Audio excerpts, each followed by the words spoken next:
Hello friends, welcome back to my channel. சண்டேனா special இல்லைனா எப்படிங்க, அதுவும் நான்வெஜ் இல்லைனா அந்த நாள் மூவ் ஆகுமா நமக்கு? ஆமாங்க, இன்றைக்கி நம்ம வீடியோவில் நம்ம ரொம்பவுமே டேஸ்டியான சிக்கன் பிரியாணி எப்படி பண்ணுறதுன்னு தான் பார்க்க போகிறோம். அதுக்கு முன்னாடி என்னோட சேனலை இன்னும் சப்ஸ்கிரைப் பண்ணாமல் பார்த்துட்ருக்கீங்களா? மறக்காமல் சப்ஸ்கிரைப் பண்ணிக்கோங்க. அப்படியே உங்களுக்கு சிக்கன் பிரியாணி ரொம்ப பிடிக்கும் அப்படின்னா கமெண்ட்டில் சொல்லிவிட்டு உங்களோட ஃப்ரெண்ட்ஸ்க்கு இந்த வீடியோவை ஷேர் பண்ணுங்கள். குக்கரில் இல்லைங்க, டவரால். வாங்க பார்க்கலாம். அதுக்கு நான் ஃபஸ்ட்டு அடுப்பில் ஒரு பெரிய டவரா எடுத்துகிட்டு அதில் தேவையான அளவு எண்ணெய் ஆட் பண்ணிவிட்டு ஜஸ்ட் ஃப்ளேவருக்காக கொஞ்சமாக நெய் ஆட் பண்ணிக்கிட்டேங்க.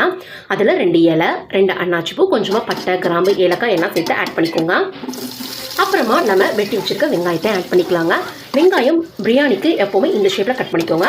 கொஞ்சமாக உப்பு ஆட் பண்ணிவிட்டு வெங்காயம் நல்லா பொன்னிறமாக வதங்கி வர்ற அளவுக்கு கிண்டி விடுங்க. அப்போ தான் நமக்கு பிரியாணிக்கு அந்த ஃப்ளேவர் எடுத்து கொடுக்கும். வெங்காயம் நல்லா பொன்னிறமாக வதங்கி வந்ததுக்கப்புறம் நம்ம எடுத்து வச்சுருக்க இஞ்சி பூண்டு பேஸ்ட்டையும் ஆட் பண்ணிக்கலாங்க. 1 to 2 minutes இதை நல்லா வதக்கி விடுங்க, அந்த பச்சை ஸ்மெல் போகணுங்கிறதுக்காக. ஆனால் எனக்கு இந்த ஸ்மெல் ரொம்ப பிடிக்குங்க இஞ்சி பூண்டு பேஸ்ட் ஆட் பண்ணும்போது. அப்புறமா நம்ம எடுத்து வச்சுருக்க தக்காளியும் ஆட் பண்ணிக்கலாம். வெங்காயம் தக்காளி நல்லா வதங்கி வர அளவுக்கு நல்லா கிண்டி விடுங்க. பார்த்தீங்களா, எண்ணெயே பிரிஞ்சு வர அளவுக்கு நமக்கு நல்லா வதங்கி வந்துருச்சு. இந்த ஸ்டேஜில் நம்ம என்ன பண்ணிக்கலாம் அப்படின்னா நம்ம எடுத்து வச்சுருக்க சிக்கனை ஆட் பண்ணிக்கலாங்க. நான் இன்றைக்கி 1 கிளாஸ் பாஸ்மதி ரைஸ்க்கு 1/2 kg சிக்கன் ஆட் பண்ணியிருக்கேன். நல்லா கிண்டி விடுங்க. நல்லா எண்ணெயிலே லைட்டாக வதங்கி வந்ததுக்கப்புறம் நம்ம இதில் பிரியாணி மசாலா ஆட் பண்ணிக்கலாங்க. பிரியாணி செய்ய போகிறோம். பிரியாணி மசாலா இருக்கா இல்லையானே கவனிக்காமல் செய்ய ஆரம்பிச்சிட்டோங்க.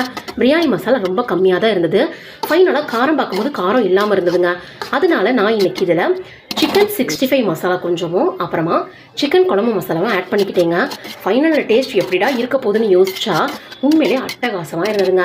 மசாலா எல்லாம் ஆட் பண்ணிவிட்டு உப்பு தேவையான அளவு பார்த்து ஆட் பண்ணிவிட்டு ஒரு 5 minutes நம்ம என்ன பண்ணலாம், மூடி போட்டு வேக வச்சிடலாம். பார்த்தீங்களா, தண்ணி எதுவும் ஆட் பண்ண வேண்டியது இல்லைங்க. நமக்கு அந்த எண்ணெயிலே சிக்கன் தண்ணி கொடுத்து நல்லா வதங்கி வந்துடும். பார்த்தீங்களா, சிக்கன் நல்லா வதங்கி வந்ததுக்கப்புறம் 1 கிளாஸ் பாஸ்மதி ரைஸுக்கு நான் இன்றைக்கி 3 கிளாஸ் தண்ணி ஆட் பண்ணிக்கிட்டேங்க. தண்ணி நல்லா ஆட் பண்ணதுக்கப்புறம் நல்லா கிண்டி விட்டுட்டு என்ன பண்ணுங்க அப்படின்னா ஒரு 2 to 3 minutes நல்லா அதை கொதிக்க விடுங்க. பார்த்தீங்களா, நல்லா கொதிச்சு எண்ணெயே பிரிஞ்சு வர அளவுக்கு வந்துருச்சு. இந்த ஸ்டேஜில் நம்ம எடுத்து வச்சுருக்க பாஸ்மதி ரைஸை நம்ம ஆட் பண்ணிக்கலாங்க. பாஸ்மதி ரைஸை ரொம்ப சாஃப்டாக ஹேண்டில் பண்ணுங்கள். ஏன்னா உடஞ்சிருச்சு அப்படின்னா அந்த பிரியாணிக்கான ஒரு இதே இல்லாமல் போயிருங்க.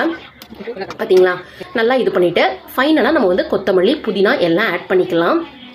உண்மையிலே இன்றைக்கி மசாலா இப்படி ஆட் பண்ணுறோமே எப்படிடா இருக்க போகுதுன்னு யோசிச்சேங்க. ஆனால் ஃபைனலில் டேஸ்ட் ரொம்பவுமே அல்டிமேட்டாக இருந்ததுங்க. ஃபைனலாக என்ன சொல்கிறது, திடீர்னு காரம் செக் பண்ணாமல் காரம் இல்லாதனால ஆட் பண்ண வேண்டியதாக போயிடுச்சு. டக்குன்னு ஆட் பண்ணிட்டேங்க, வீடியோவில் கவர் பண்ண முடியாமல் போயிடுச்சு. ஆனால் கண்டிப்பாக நீங்களும் இந்த மாதிரி மசாலா ஆட் பண்ணி பிரியாணி செஞ்சு பாருங்கள். உண்மையிலே ஃபைனலாக டேஸ்ட் வேறு லெவலுங்க. பார்த்தீங்களா, இன்னும் கொஞ்சம் தண்ணி பதம் இருந்ததுங்க. நான் என்ன பண்ணிட்டேன் அப்படின்னா அடிப்பிடிச்சிரும் அப்படிங்கிறதுக்காக இறக்கிட்டு ஒரு பெரிய பாத்திரத்தில் நல்லா தண்ணி வச்சு அதுக்கு தம் போட்டுக்கிட்டேங்க. இறக்குனா ஃபைனலில் பார்த்தீங்களா ரொம்பவுமே டேஸ்டியான பிரியாணி ரெடி.